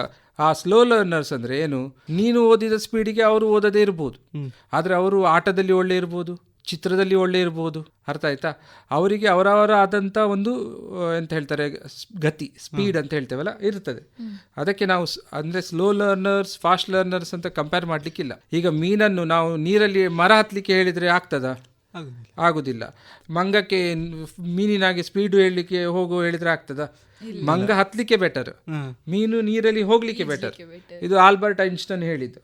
ಸೊ ಅವರವರಿಗೆ ಅವರದ್ದೇ ಆದಂಥ ಸ್ಟ್ರೆಂತ್ಸ್ ಇರ್ತದೆ, ವೀಕ್ನೆಸ್ ಇರ್ತದೆ. ನಾವು ನಮ್ಮ ಸ್ಟ್ರೆಂತ್ಸ್ ಅನ್ನು ಅರ್ಥ ಮಾಡಿಕೊಳ್ಬೇಕು, ನಮ್ಮ ವೀಕ್ನೆಸ್ ಅನ್ನು ಸಹ ಅರ್ಥ ಮಾಡಿಕೊಳ್ಬೇಕು. ಎಲ್ಲಿ ನಾವು ವೀಕ್ ಇದ್ದೇವೆ ಅಲ್ಲಿ ನಾವು ಸ್ಟ್ರಾಂಗ್ ಆಗಬೇಕು, ಎಲ್ಲಿ ನಾವು ಸ್ಟ್ರಾಂಗ್ ಇದ್ದೇವೆ ಅದನ್ನು ಇನ್ನೂ ಸ್ಟ್ರಾಂಗ್ ಮಾಡಬೇಕು. ಅರ್ಥ ಆಯ್ತಾ? ಆದ್ರೆ ಇಲ್ಲಿ ಒಂದು ವಿಚಾರ ಏನಂದ್ರೆ, ಕೆಲವರು ಸ್ಲೋ ಲರ್ನರ್ಸ್ ಇರ್ತಾರೆ. ಕೆಲವು ಮಕ್ಕಳಲ್ಲಿ ಕೆಲವೊಂದು ಮಾನಸಿಕ ತೊಂದರೆಗಳು ಇರ್ತದೆ. ಉದಾಹರಣೆಗೆ ಲರ್ನಿಂಗ್ ಡಿಸೆಬಿಲಿಟಿ ಅಂತ, ತಾರೆ ಜಮೀನ್ ಪರ್ ಸಿನಿಮಾ ನೋಡಿದೀರಾ? ಅಲ್ಲಿ ಆ ಹುಡುಗನಿಗೆ ಲರ್ನಿಂಗ್ ಡಿಸೆಬಿಲಿಟಿ, ಡಿಸ್ಲೆಕ್ಸಿಯಾ ಅಂತ ಹೇಳ್ತೇವೆ, ಅದು ಇರ್ತದೆ. ಮತ್ತೆ ಇನ್ನು ಬುದ್ಧಿ ಶಕ್ತಿಯಲ್ಲಿ ಸ್ವಲ್ಪ ಕೊರತೆ ಇರ್ತದೆ. ಅವರ ಹುಟ್ಟಿನಲ್ಲಿ ಏನಾದರೂ ಸಮಸ್ಯೆ ಆದಾಗ ಅಂತ ಮಕ್ಕಳು ಇರ್ತಾರೆ. ಮತ್ತೆ ಕೆಲವರು ADHD ಅಂತ, ಭಯಂಕರ ಪೋಖ್ರಿ, ಕೂತ್ಕೊಳ್ಳೋದಿಲ್ಲ, ಅಂತ ತೊಂದರೆ ಇರ್ತದೆ. ಅಂಥ ತೊಂದರೆ ಇದ್ದಾಗ ಅಂಥ ಮಕ್ಕಳಿಗೆ ನೀವು ಸಪೋರ್ಟ್ ಮಾಡಬೇಕು. ಕೆಲವೊಮ್ಮೆ ಏನಾಗ್ತದೆ, ಇಂಥ ತೊಂದರೆ ಇದ್ದಾಗ ಶಾಲೆಯಲ್ಲಿ ಉಳಿದವರು ಏನು ಮಾಡ್ತಾರೆ, ತಮಾಷೆ ಮಾಡ್ಲಿಕ್ಕೆ ಶುರು ಮಾಡ್ತಾರೆ. ಆಗ ಇನ್ನೂ ಸಹ ಒತ್ತಡ ಆಗ್ತದೆ. ಸೊ ನಿನ್ನ ಸ್ನೇಹಿತರಿಗೆ ಅಂಥ ಸಮಸ್ಯೆ ಇದ್ದಾಗ ಅವರಿಗೆ ನೀನು ಸಪೋರ್ಟ್ ಮಾಡಿ, ಅವರಿಗೆ ಸಮಸ್ಯೆ ಇದ್ದರೆ ಡಾಕ್ಟರ್ ಹತ್ರ ಹೋಗುವಾಗೆ ಪ್ರೇರೇಪಿಸಬೇಕು. ಆಯ್ತಾ? Okay doctor. ಮತ್ತೆ ಇನ್ನೊಂದು ವಿಷಯ, ಮೊನ್ನೆ ಬಸ್ಸಲ್ಲಿ ನನಗೆ ಒಬ್ಬರು ಫ್ರೆಂಡ್ ಸಿಕ್ಕಿದ್ಲು. ಅವಳನ್ನು ಫಸ್ಟ್ ಟೈಮ್ ನೋಡುದಲ್ಲ, ನಾನು ತುಂಬಾ ಸತಿ ನೋಡಿದ್ದೇನೆ. ಮೊನ್ನೆ ಮಾತಾಡಿದ್ಲು, ನಂಗೆ ತಿರುಗಿ ಮಾತಾಡುವಾಗ ತುಂಬಾ ನಾಚಿಕೆ ಆಯ್ತು. ಅವಳು ಫುಲ್ ಕಾನ್ಫಿಡೆನ್ಸ್ ಅಲ್ಲಿದ್ರು, ನಂಗೆ ಏನು ನಾಚಿಕೆ ಆಯ್ತು. ಅದು ಯಾಕೆ ಹಾಗೆ ಆಗುದು? ಅದಕ್ಕೆ ನಾವು ಸಾಮಾಜಿಕ ಆತಂಕ ಅಂತ ಹೇಳ್ತೇವೆ, ಸೋಷಿಯಲ್ ಆಂಗ್ಸೈಟಿ ಅಂತ ಹೇಳಿ. ಅದು ತುಂಬ ಜನರಿಗೆ ಇರ್ತದೆ. ಎಸ್ಪೆಷಲಿ ನಮ್ಮ ಹೆಸರನ್ನು ಹೇಳಿಕೊಳ್ಳುವಾಗ, ಅಥವಾ ನಾವು ಫೋನಲ್ಲಿ ಮಾತಾಡುವಾಗ, ಅಥವಾ ಒಂದು ಹುಡುಗ ಹುಡುಗಿ ಹತ್ರ, ಅಥವಾ ಹುಡುಗಿ ಹುಡುಗನ ಹತ್ರ ಮಾತಾಡುವಾಗ, ಅಥವಾ ಸ್ಟೇಜಲ್ಲಿ ಹೋಗಿ ಮಾತಾಡುವಾಗ, ಸ್ಟೇಜ್ ಫಿಯರ್ ಅಂತ ಸಹ ಹೇಳ್ತೇವೆ. ಆಯ್ತಾ? ಅದರಲ್ಲಿ ತುಂಬ ರೀತಿಯ ವೆರೈಟೀಸ್ ಉಂಟು. ಆಯ್ತಾ? ಬಟ್ ಅದಕ್ಕೆ ಏನು ಗೊತ್ತುಂಟಾ, ಆ ಸಾಮಾಜಿಕ ಇದಕ್ಕೆ ಅದೊಂದು ಬ್ಯಾಟ್ರಿ ಇದ್ದಾಗೆ. ಎಷ್ಟು ನಾವು ಅದನ್ನು ಅವಾಯ್ಡ್ ಮಾಡ್ತೇವೆ, ಬ್ಯಾಟ್ರಿ ಖಾಲಿ ಆಗ್ತಾ ಹೋಗ್ತದೆ. ನಾವೆಷ್ಟು ಅದನ್ನು ಫೇಸ್ ಮಾಡ್ತೇವೆ, ಬ್ಯಾಟ್ರಿ ಚಾರ್ಜ್ ಆಗ್ತಾ ಹೋಗ್ತದೆ. ಈಗ ನೋಡು, ನಾನು ಹೌದಾ ನಿಮ್ಮ ಹತ್ರ ಮಾತಾಡ್ತಾ ಇದ್ದೇನೆ. ಮೊದಲಾದರೆ ನನಗೆ ಈ ಮಾನಸಿಕ ಇದರ ಬಗ್ಗೆ ಕಲೀಲಿಕ್ಕೆ ಇರುವಾಗ ಸ್ವಲ್ಪ ಸಾಮಾಜಿಕ ಆತಂಕ ಇತ್ತು. ಬಟ್ ಅಲ್ಲಿ ಏನು ಮಾಡಿದ್ದಾರೆ, ನಮಗೆಲ್ಲ ಪೇಷಂಟ್ಸ್ ಬಗ್ಗೆ ನಾವು ಎಲ್ಲರ ಎದುರಲ್ಲಿ ನಿಂತ್ಕೊಂಡು ಮಾತಾಡೋದು. ಸೊ ನಮಗೆ ಅದು ಮಾತಾಡಲೇಬೇಕು. ಮಾತಾಡಿ ಸಾಮಾಜಿಕ ಆತಂಕ ಹಾರಿ ಹೋಗಿದೆ. ಈಗ ಸಾಮಾಜಿಕ ಆತಂಕವೇ ಇಲ್ಲ. ಸೊ ಇದಕ್ಕೆ ಏನು ಉತ್ತರ ಅಂದರೆ, ಅವಾಯ್ಡ್ ಯಾವುದೇ ಕಾಸ್ಟಲ್ಲಿ ಮಾಡಲಿಕ್ಕಿಲ್ಲ. ಏನಾಗ್ತದೆ ಗೊತ್ತುಂಟ, ನಾನೇನೋ ತಪ್ಪು ಹೇಳಿಬಿಡ್ತೇನೋ, ನನ್ನನ್ನು ತಮಾಷೆ ಮಾಡ್ತಾರೋ ಎನ್ನುವಂಥ ಭಯ ಬರೋದು. ಅದು ಬಂದ ಕೂಡಲೇ ಏನಾಗ್ತದೆ, ನಾವು ಅವಾಯ್ಡ್ ಮಾಡ್ತೇವೆ. ಅವಾಯ್ಡ್ ಮಾಡಿದ ಕೂಡಲೇ ಈ ಸಾಮಾಜಿಕ ಆತಂಕ ಜಾಸ್ತಿ ಆಗ್ತದೆ. ಡರ್ಕೆ ಹಾಗೆ ಜೀತೆ. ಸೊ ಹಾಗೆ ಇಲ್ಲಿ ಸಹ ಏನಂದರೆ, ನಾವು ಎಷ್ಟು ಫೇಸ್ ಮಾಡ್ತೇವೆ. ತಮಾಷೆ ಮಾಡಿದ್ರು ಮಾಡಲಿ, ಮಕ್ಕರ್ ಮಾಡಿದ್ರು ಮಾಡಲಿ, ನಾನು ಜೋಕರ್ ತರ ಕಂಡ್ರು ಕಾಣ್ಲಿ, ತೊಂದರೆ ಇಲ್ಲ, ಹೋಗುದು ಮಾತಾಡುದು ಅಂತ ಹೇಳಿ ಹೋಗ್ಬೇಕು, ಯೋಚನೆ ಮಾಡ್ಲಿಕ್ಕಿಲ್ಲ. ಅದು ಮಾಡಿದಾಗ ನಮ್ಗೆ ಆ ಸಾಮಾಜಿಕ ಆತಂಕ ಕಡಿಮೆ ಆಗ್ತದೆ. ಮತ್ತೆ ಇನ್ನು ಜನರ ಹತ್ರ ಸಂಬೋಧಿಸುವಾಗ ಫಸ್ಟ್ ನಿಮ್ಗೆ ಭಯ ಆದ್ರೆ ಒಂದು ಸ್ಮೈಲ್ ಕೊಡ್ಬೋದು. ಜಸ್ಟ್ ಸ್ಮೈಲ್ ಕೊಡ್ಲಿಕ್ಕೆ ಏನು ಖರ್ಚಿಲ್ಲ. ಅಥವಾ ಹಾಯ್ ನಮಸ್ತೆ ಅಂತ ಹೇಳುವುದು. ಆಯ್ತಾ? ಮತ್ತೆ ನಾನು ಆಗ ಹೇಳಿದಾಗೆ ಪಾಸಿಟಿವ್ ಎಫರ್ಮೇಷನ್ಸ್. ಆಗೇನಾಗ್ತದೆ, ಈ ಥರ ಸಾಮಾಜಿಕ ನಾವು ಕಮ್ಯುನಿಕೇಷನ್ ಮಾಡುವಾಗ ಮೇನಾಗಿ ನಾವೇನು ಮಾಡ್ತೇವೆ, ನಾವು ನಮಗೆ ನೆಗೆಟಿವ್ ಎಫರ್ಮೇಷನ್ಸ್ ಕೊಡ್ತೇವೆ. ನಾನು ಎಲ್ಲಿಯೋ ತಪ್ಪು ಮಾತಾಡ್ತೇನೆ, ಎಲ್ಲಿಯೋ ನಾನು ಜೋಕರ್ ಥರ ಕಾಣ್ತೇನೆ, ಇಲ್ಲ ನಾನು ಹುಷಾರಿದ್ದೇನೆ, ಸಾಮಾಜಿಕವಾಗಿ ನಾನು ಸ್ಟ್ರಾಂಗ್ ಇದ್ದೇನೆ, ನಾನು ಒಳ್ಳೆ ರೀತಿಯಲ್ಲಿ ಮಾತಾಡ್ತೇನೆ ಅಂತ ನಾವು ನಮ್ಮ ಮೈಂಡಿಗೆ ಪಾಸಿಟಿವ್ ಎಫರ್ಮೇಷನ್ಸ್ ಕೊಡಬೇಕು. ಆಗ ನಾವು ಇನ್ನೂ ಸಹ ಗಟ್ಟಿ ಆಗ್ತೇವೆ. ಆಯ್ತಾ? ಆಯ್ತು ಡಾಕ್ಟರ್. ಕೆಲವೊಮ್ಮೆ ಫ್ರೆಂಡ್ಸ್ ಜೊತೆ ಮಾತಾಡ್ತಾ ಇರ್ತೇನೆ, ಅವ್ರು ಏನು ಸಹ ಉತ್ತರ ಕೊಡುದಿಲ್ಲ, ತುಂಬಾ ಇಗ್ನೋರ್ ಮಾಡ್ತಾರೆ. ಅದು ನಂಗೆ ತುಂಬಾ ಹರ್ಟ್ ಆಗ್ತದೆ. ಅದನ್ನ ಹೇಗೆ ಇದು ಮಾಡೋದು? ಅದೇ ಮೇನ್ ಆಗಿ ಏನು ಗೊತ್ತುಂಟಾ, ಮನುಷ್ಯರು ನಾವು ಸಾಮಾಜಿಕ ಪ್ರಾಣಿಗಳು. ಸಾಮಾಜಿಕ ಪ್ರಾಣಿಗಳಂದ್ರೆ ಏನು? ನಮ್ಮನ್ನು ಒಬ್ಬರನ್ನೇ ಬಿಟ್ಟರೆ ಆಗುದಿಲ್ಲ. ನಾವು ಸಮಾಜದಲ್ಲಿ ಎಲ್ಲರೊಟ್ಟಿಗೆ ಬೆರೆಯುವಂಥ ಪ್ರಾಣಿಗಳು. ಸೊ ಅದು ನಮ್ಮ ಮೆದುಳು ಏನು ಮಾಡ್ತದೆ, ನಾವೆಲ್ಲರೂ ಒಂದು ಟೀಮ್ ತರ. ಒಬ್ಬ ಟೀಮ್ ನಾವು ಏನೋ ತಪ್ಪು ಮಾಡಿದ್ರೆ ಆ ಮೆದುಳಿಗೆ ಕಿರಿಕಿರಿ ಆಗ್ಲಿಕ್ಕೆ ಶುರು ಆಗ್ತದೆ. ಸೊ ಬಟ್ ನೀನೇನು ಎನ್ಸ್ಕೊಳ್ಬೇಕು, ನಾನು ಆಗ ಹೇಳಿದಾಗೆ ಪಾಸಿಟಿವ್ ಎಫರ್ಮೇಷನ್. ಆ ಒಂದು ಜನ ನನ್ನ ಸೆಲ್ಫ್ ವರ್ತಿಗೆ ಕಾರಣ ಅಲ್ಲ ಅಂತ. ಈಗ ನಿನ್ನ ಸೆಲ್ಫ್ ವರ್ತ್ ಅಂತ ಹೇಳ್ತೇವೆ ನಾವು, ನಿನ್ನ ಬೆಲೆ, ನಿನ್ನ ಸ್ವಬೆಲೆ ಆ ಒಂದು ಫ್ರೆಂಡ್ ಮೇಲೆ ಡಿಪೆಂಡ್ ಆಗ್ತದಾ? ಇಲ್ಲ. ಎಲ್ಲ ಫ್ರೆಂಡ್ಸ್ಗಳು ನಿನ್ನ ಬೆಲೆ ಅವ್ರಿಗೆ ಗೊತ್ತಿರ್ತದೆ. ಯಾರು ಇಲ್ಲದಿದ್ರೂ ನೀನು ಸ್ವಂತವಾಗಿಯೇ ನೀನು ಹುಷಾರು ಅಂತ ನಿಂಗೆ ಇದ್ರೆ ಯಾವ ಫ್ರೆಂಡ್ ಇಗ್ನೋರ್ ಮಾಡಿದ್ರು ನಮ್ಗೆ ಏನೂ ಆಗುದಿಲ್ಲ. ಅರ್ಥ ಆಯ್ತಾ? ಕೆಲವರು ಇಗ್ನೋರ್ ಮಾಡುವವರು ಇರ್ತಾರೆ, ಯಾಕಂದ್ರೆ ಎಲ್ಲಾ ಕಡ್ಡಿಗಳು ಒಂದೇ ರೀತಿ ಇರುವುದಿಲ್ಲಲ್ಲ. ಕೆಲವು ಉದ್ದ ಇರ್ತದೆ, ಕೆಲವು ಸಣ್ಣ ಇರ್ತದೆ. ಬಟ್ ನಾನು ಯಾರು, ನನ್ನ ಸೆಲ್ಫ್ ವರ್ತ್ ಏನು ಅಂತ ನಮ್ಗೆ ಗೊತ್ತಿದ್ರೆ, ನಮ್ಮ ಸೆಲ್ಫ್ ಎಸ್ಟೀಮ್ ನಮಗೆ ಗೊತ್ತಿದ್ರೆ, ಯಾರು ಇಗ್ನೋರ್ ಮಾಡಿದ್ರು ನಮ್ಗೆ ಅಷ್ಟು ಬೇಜಾರಾಗುದಿಲ್ಲ. ಅವ್ರು ಬಂದ್ರೆ ಬರ್ತಾರೆ, ಎಸ್, ಬಂದಾಗ ನಾವು ಚೆನ್ನಾಗಿ ಮಾತಾಡ್ತೇವೆ. ಇಗ್ನೋರ್ ಮಾಡ್ತೀಯ, ಆಯ್ತಪ್ಪ ನೀನು ಇಗ್ನೋರ್ ಮಾಡು, ಅದು ಅವನ ಲಾಸ್. ಅರ್ಥ ಆಯ್ತಾ? ನಿನ್ನ ಲಾಸ್ ಅಲ್ಲ, ಯಾಕಂದ್ರೆ ನಿನ್ನ ವರ್ತ್ ನಿಂಗೆ ಗೊತ್ತುಂಟು ಅಲ್ವಾ? ಅದನ್ನು ನೀನು ನೆನಪಲ್ಲಿ ಇಟ್ಕೊಳ್ಬೇಕು. ಆಯ್ತಾ? ಮತ್ತೆ ಅಂಥವ್ರ ಹತ್ರ ಹೇಗೆ ನೀನು ಮಾಡಬೇಕು? ಕಾಮಾಗಿ ಮಾತಾಡೋದು, ಏನಾಯ್ತಪ್ಪ, ಏನು ನನ್ನ ಹತ್ರ ನಿನಗೆ ಮಿಸ್ಅಂಡರ್ಸ್ಟ್ಯಾಂಡಿಂಗ್ ಏನಾದರೂ ಇದ್ರೆ ಹೇಳಿಬಿಡು. ಅದನ್ನು ಹಿಂದೆಯಿಂದ ಬೇಡ, ಎಲ್ಲ ಏನಿದ್ರು ಎದುರಲ್ಲೇ ನಾವು ಮಾತಾಡಿ ಅದನ್ನು ಸರಿ ಮಾಡೋದು. ಅದನ್ನು ಸರಿ ಮಾಡ್ಲಿಕ್ಕೆ ಆಗೋದಿಲ್ವಾ? ಆಯಿತು, ನಿನಗೆ ಬೇಕಾದ ಟೈಮ್ ತಗೋ, ಟೈಮ್ ಔಟ್. ಅವನು ಮತ್ತೆ ಬಂದಾಗ ಬರಲಿ. ಅವ ಬರದಿದ್ರು ಬೇಜಾರಿಲ್ಲ. ಅರ್ಥ ಆಯ್ತಾ? ಅವನೇ ಬರೋದೇ ಇದ್ರೆ ನಾನು ಈ ಥರ ವೇಸ್ಟ್ ಅಂತ ಎನ್ಸ್ಕೊಳ್ಬಾರ್ದು. ಪಾಸಿಟಿವ್ ಎಫರ್ಮೇಷನ್. ಅವನಿಂದ ನನ್ನ ಜೀವನ ಡಿಪೆಂಡ್ ಆಗೋದಿಲ್ಲ. ಅವ ಬಂದರೆ ನನಗೆ ಖುಷಿ, ಬರದಿದ್ರೆ ನನ್ನ ಜೀವನವನ್ನು ಡಿಸೈಡ್ ಮಾಡೋದಿಲ್ಲ. ನನ್ನ ಜೀವನ ನನಗೆ ಗೊತ್ತುಂಟು, ಅದು ನಮಗೆ ಬರಬೇಕು. ನನ್ನ ಫ್ರೆಂಡ್ಸಿಗೆ ಕೆಲವೊಮ್ಮೆ ರಾತ್ರಿ ನಿದ್ರೆ ಬರುದಿಲ್ಲ, ಕ್ಲಾಸಲ್ಲಿ ಇರುವಾಗ ತುಂಬಾ ನಿದ್ರೆ ಬರ್ತದೆ. ಅದು ಯಾಕೆ ಹಾಗೆ? ಅದು ನಿದ್ದೆ ಎನ್ನುವಂಥದ್ದು ಉಂಟಲ್ಲ, ಬಹಳ ಇಂಪಾರ್ಟೆಂಟ್. ಯಾಕೆ ಗೊತ್ತುಂಟಾ? ಈಗ ಉದಾಹರಣೆಗೆ, ಈಗ ಇಲ್ಲಿ ಒಂದು ಊಟ ಆಗ್ತದೆ ಅಂತ ಎನ್ಸ್ಕೊ. ಊಟ ಆದ ನಂತರ ಏನಾಗ್ತದೆ, ತುಂಬಾ ಕಸ ಇರ್ತದೆ, ಹೌದಲ್ಲ? ಆ ನಂತರ ಒಂದು ದಿವಸ ಬೇಕು ಅದನ್ನು ಗುಡಿಸ್ಲಿಕ್ಕೆ. ಅದೇ ರೀತಿ ಇವತ್ತು ಈಗ ನಾವಿಲ್ಲಿ ಮಾತಾಡ್ತೇವೆ, ನಾವು ಕೆಲಸ ಮಾಡ್ತೇವೆ, ಓದ್ತೇವೆ, ಆದ ನಂತರ ಮೆದುಳಲ್ಲಿ ಕಸ ಉಳಿತದೆ. ಅದಕ್ಕೆ ನಾವು ಎಡಿನೋಸಿನ್ ಅಂತ ಹೇಳ್ತೇವೆ. ಯಾಕಂದ್ರೆ ಮೆದುಳಿಗೆ ಶಕ್ತಿ ಕೊಡುವಂತ ಒಂದು ಕೆಮಿಕಲ್ ಅಂದ್ರೆ ATP, ಟ್ರೈಫಾಸ್ಫೇಟ್ ಅಂತ ಹೇಳಿ. ಅದು ಎನರ್ಜಿ ಕಾಯಿನ್ಸ್. ಆಯ್ತಾ? ನಮ್ಮ ಮೆದುಳಿಗೆ ಅದರದ್ದು ಖರ್ಚಾದ ನಂತರ ಉಳಿಯುವುದು ಎಡಿನೋಸಿನ್ ಎನ್ನುವಂಥದ್ದು. ಅದನ್ನು ಗುಡಿಸ್ಬೇಕು ಮೆದುಳು. ಗುಡಿಸುವುದು ಯಾವಾಗ? ಅದು ನಾವು ನಿದ್ದೆ ಮಾಡುವಾಗ. ಸೊ ನಿದ್ದೆ ಅದಕ್ಕೆ ಅಗತ್ಯ. ಆಯ್ತಾ? ಈ ಕಾಫಿ ಕುಡಿದ್ರೆ ಯಾಕೆ ಗೊತ್ತುಂಟ ನಮಗೆ ನಿದ್ದೆ ಬರುವುದಿಲ್ಲ? ಆ ಎಡಿನೋಸಿನ್ ಅನ್ನು ಬ್ಲಾಕ್ ಮಾಡ್ತದೆ, ಮೆದುಳಿಗೆ ಸುಳ್ಳು ಸಂದೇಶ ಕೊಡ್ತದೆ, ಮೆದುಳಲ್ಲಿ ಎಡಿನೋಸಿನ್ ಇಲ್ಲ ಅಂತ ಹೇಳಿ. ಆಯ್ತಾ? ಸೊ ಈ ನಿದ್ದೆ, ಈಗ ನಾವು ಹೇಗೆ ನಾವು ಬೆಳಿಗ್ಗೆ ಎದ್ದ ತಕ್ಷಣ ಹಲ್ ತಿಕ್ತೇವೆ, ಸ್ನಾನ ಮಾಡ್ತೇವೆ, ಅದೇ ರೀತಿ ನಿದ್ದೆಯಲ್ಲಿಯೂ ಒಂದು ಶುಚಿತ್ವ ಇದೆ. ಅದಕ್ಕೆ ನಾವು ಸ್ಲೀಪ್ ಹೈಜೀನ್ ಅಂತ ಹೇಳ್ತೇವೆ. ಅದನ್ನು ಕರೆಕ್ಟಾಗಿ ಪಾಲಿಸಬೇಕು. ಯಾವ ರೀತಿಯಲ್ಲಿ? ಅದೇ ಟೈಮ್ಗೆ ನಿದ್ದೆ ಮಾಡೋದು. ಒಂದು ದಿವಸ 10 ಗಂಟೆಗೆ ಮಾಡೋದು, ಇನ್ನೊಂದು ದಿವಸ 12 ಗಂಟೆಗೆ ಮಾಡೋದು, ಇನ್ನೊಂದು ದಿವಸ 3 ಗಂಟೆಗೆ ಮಾಡೋದು. ಆ ರೀತಿ ಮಾಡ್ಲಿಕ್ಕಿಲ್ಲ. ನಿದ್ದೆ ಮಾಡುವಂಥ ಸ್ಥಳ ಕತ್ತಲೆ ಇರಬೇಕು. ಯಾಕೆ? ಮೊದಲೆಲ್ಲ ಏನು ಗೊತ್ತುಂಟಾ? ಮೊದಲೆಲ್ಲ ಲೈಟ್ ಎಲ್ಲ ಇರ್ತಿರ್ಲಿಲ್ಲ, ಕತ್ತಲೆ ಇರ್ತಿತ್ತು. ಆಗ ನಮ್ಮ ಮೆದುಳು ಏನ್ ಮಾಡ್ತದೆ, ಕತ್ತಲೆ ಆಯ್ತಾ, ಮೆಲಟೋನಿನ್ ಉತ್ಪತ್ತಿ ಆಗ್ತದೆ, ನಾವು ನಿದ್ದೆಗೆ ಹೋಗ್ತಿದ್ದೆವು. ಈಗ ಏನಾಗ್ತದೆ, 3 ಗಂಟೆಗೆ ಸಹ ಒಳ್ಳೆ ಬೆಳಗ್ಗೆ ತರ ಲೈಟ್ ಇರ್ತದೆ. ಆಗ ಮೆದುಳಿಗೆ ಕನ್ಫ್ಯೂಷನ್ ಆಗ್ತದೆ, ಎಷ್ಟು ಗಂಟೆಗೆ ನಿದ್ದೆ ಮಾಡೋದು ಹೇಳಿ. ಸೊ ಕತ್ತಲೆ ರೂಮ್. ನಿಮ್ಮ ನಿದ್ದೆಯ ಪ್ಲೇಸ್ ಸಹ ಆದಷ್ಟು ಸೇಮ್ ಇಡಬೇಕು, ಕ್ಲೀನ್ ಇಡಬೇಕು ನಿದ್ದೆಯ ಪ್ಲೇಸ್. ಅಲ್ಲಿ ಕಸ ಎಲ್ಲ ಮಾಡಿಟ್ರೆ ನಿದ್ದೆ ಬರೋದಿಲ್ಲ. ಮತ್ತೆ ನಿದ್ದೆ ಮಾಡುವ ಮುಂಚೆ ಒಂದು ಸ್ವಲ್ಪ ಸ್ನಾನ ಮಾಡಿ ಬರುವಂಥದ್ದು, ಬಿಸಿ ಹಾಲು ಕುಡಿಯುವಂಥದ್ದು, ಇದೆಲ್ಲ ನಿದ್ದೆಯ ಶುಚಿತ್ವ. ಟೈಮಿಂಗ್ ಅದೇ ಮೇಂಟೈನ್ ಮಾಡುವಂಥದ್ದು. ಮತ್ತೆ ಆದಷ್ಟು ಮಧ್ಯಾಹ್ನದ ನಿದ್ದೆಯನ್ನು ಕಡಿಮೆ ಮಾಡುವಂಥದ್ದು. ಮತ್ತೆ ತುಂಬಾ ನೀರು ಕುಡಿಬಾರ್ದು, ಯಾಕಂದ್ರೆ ನೀರು ಕುಡಿದ್ರೆ ನಾವು ಮೂತ್ರಕ್ಕೆ ಅಂತ ಹೇಳ್ಬೇಕಾಗ್ತದೆ. ಸೊ ಅದನ್ನೆಲ್ಲ ಕಡಿಮೆ ಮಾಡಿದ್ರೆ, ನಿದ್ದೆಯ ಶುಚಿತ್ವ ನಾವು ಕಂಟ್ರೋಲ್ ಮಾಡಿದ್ರೆ ಆರಾಮದಲ್ಲಿ ನಿದ್ದೆ ಬರ್ತದೆ. ಆಯ್ತಾ? ಮತ್ತೆ ನಿದ್ರೆ ಮಾಡುವಾಗ ನಾವು ತಲೆಯಲ್ಲಿ ಬೆಳಗಿನ ಹೊರೆಯನ್ನು ಹಿಡ್ಕೊಂಡು ಮಲಗಬಾರದು. ಅದನ್ನ ಅಲ್ಲಿಯೇ ಹೊರಗೆ ಬಿಟ್ಟು ಬರಬೇಕು. ಬೆಡ್ರೂಮಿಗೆ ಬರುವಾಗ ನಿದ್ದೆ ಮಾತ್ರ. ಬೆಡ್ರೂಮಿಗೆ ಬರುವಾಗ ನಾವು ಸ್ಟೂಡೆಂಟ್ ಫ್ರೆಂಡ್ಸ್ ಇದು ಪೊಲಿಟಿಕ್ಸ್ ಎಲ್ಲ ತಗೊಂಡು ಬಂದ್ರೆ ಅದೇ ಕನಸಲ್ಲಿ ಬರ್ತದೆ. ಅದು ನಾಳೆಗೆ, ಇವತ್ತಿಗೆ, ನಾಳೆದು ನಾಳೆಗೆ. ಆಯಿತಾ. ಮತ್ತು ಇನ್ನೊಂದು ವಿಷಯ ಏನು ಗೊತ್ತುಂಟಾ, ನೀನು ಹೇಳಿದ್ದಿ ಬೆಳಿಗ್ಗೆ ಕ್ಲಾಸಲ್ಲಿ ನಿದ್ದೆ ಮಾಡ್ತಾರೆ ಅಂತೇಳಿ. ಅದಕ್ಕೆ ಕೆಲವೊಂದು ಕಾರಣ ಇರ್ಬೋದು. ಕೆಲವೊಮ್ಮೆ ಅವರಿಗೆ ತುಂಬ ದಪ್ಪ ಇದ್ದು ಗೊರಕೆ ಹೊಡೆಯುವ ಸಮಸ್ಯೆ ಇರಬಹುದು, ಅದಿದ್ದರೆ ನೋಡ್ಕೊಳ್ಬೇಕಾಗ್ತದೆ. ಮತ್ತು ಕೆಲವರಿಗೆ ನಿದ್ದೆಯ ಕಾಯಿಲೆಗಳಿರ್ತವೆ, ಅದಿದ್ದರೆ ಸ್ವಲ್ಪ ಚೆಕಪ್ ಮಾಡಿ ನೋಡಿದರೆ ಸರಿ ಆಗ್ತದೆ. ಕೆಲವರಿಗೆ ಈ ಸ್ಲೀಪ್ ಆ್ಯಪ್ನಿಯಾ ಅಂತ ಸಮಸ್ಯೆ ಇರ್ತದೆ. ಅವ್ರಿಗೆ ಏನಾಗ್ತದೆ, ರಾತ್ರಿ ನಿದ್ರೆ ಮಾಡ್ತಾರೆ, ಆದರೆ 100-200 ಸಲ ಎಚ್ಚರ ಆಗ್ತದೆ, ಅವರಿಗೆ ನೆನಪಿರುವುದಿಲ್ಲ. ಆಗ ಏನಾಗ್ತದೆ, ಅವರಿಗೆ ಬೆಳಿಗ್ಗೆ ಹೇಳುವಾಗ ಫ್ರೆಶ್ ಇರೋದಿಲ್ಲ, ತಲೆನೋವು, ನೆನಪಿಲ್ಲದಾಗೆ ಆಗೋದು. ಸೊ ಬೆಳಿಗ್ಗೆ ಹೊತ್ತು ನಿದ್ದೆ ಬರ್ತದೆ ಅವರಿಗೆ. ಆ ಸ್ಲೀಪ್ ಆ್ಯಪ್ನಿಯಾ ಅಂತ ಇದ್ದರೆ ಅದಕ್ಕೆ ಚಿಕಿತ್ಸೆ ಮಾಡಬೇಕಾಗ್ತದೆ. ಆಯಿತಾ ಶ್ರೇಯಸ್, ಸಾನ್ವಿ, ಇನ್ನೂ ಸಹ ನಿಮಗೆ ಪ್ರಶ್ನೆ ಕೇಳಲಿಕ್ಕುಂಟು ಅಂತ ಅನಿಸ್ತದೆ. ನನಗೆ ಸಹ ತುಂಬ ಹೇಳಲಿಕ್ಕುಂಟು, ಯಾಕಂದರೆ ಮಾನಸಿಕ ಆರೋಗ್ಯದ ಬಗ್ಗೆ ತುಂಬ ವಿಚಾರಗಳುಂಟು ನಿಮಗೆ ಅರ್ಥ ಮಾಡಿಕೊಳ್ಳಲಿಕ್ಕೆ. ಆದರೆ ನನಗೆ ಸ್ವಲ್ಪ ಈಗ ಪೇಷಂಟ್ಸ್ಗಳನ್ನು ನೋಡಲಿಕ್ಕಿದ್ದೆ. ಒಂದು ಕೆಲಸ ಮಾಡಿ, ಮುಂದಿನ ವಾರ ನೀವು ಇನ್ನೊಂಚೂರು ಕ್ವಶನ್ಸನ್ನು ಲಿಸ್ಟ್ ಮಾಡಿ ಬನ್ನಿ ನನ್ನ ಕ್ಲಿನಿಕ್ಕಿಗೆ. ಸಂಜೆ ಬನ್ನಿ 6 ಗಂಟೆಗೆ. ನಾನು ನಿಮ್ಮ ಎಲ್ಲ ಡೌಟ್ಸ್ಗಳನ್ನು ಕ್ಲಿಯರ್ ಮಾಡ್ತೇನೆ. ಆಗ್ಬೋದಾ? ಸರಿ ಡಾಕ್ಟರ್, ನಿಮ್ಮಿಂದ ತುಂಬಾನೇ ಮಾಹಿತಿ ಸಿಕ್ಕಿದೆ ಇದು ಮಾನಸಿಕ ಇದರ ಬಗ್ಗೆ. ಧನ್ಯವಾದಗಳು. ಶ್ರೇಯಸ್, ನಾನಿನ್ನ ಮನೆಗೆ ಬರ್ತೇನೆ, ನಾವಿಬ್ಬರು ಒಟ್ಟಿಗೆ ಹೋಗುವ. ಓಕೆ.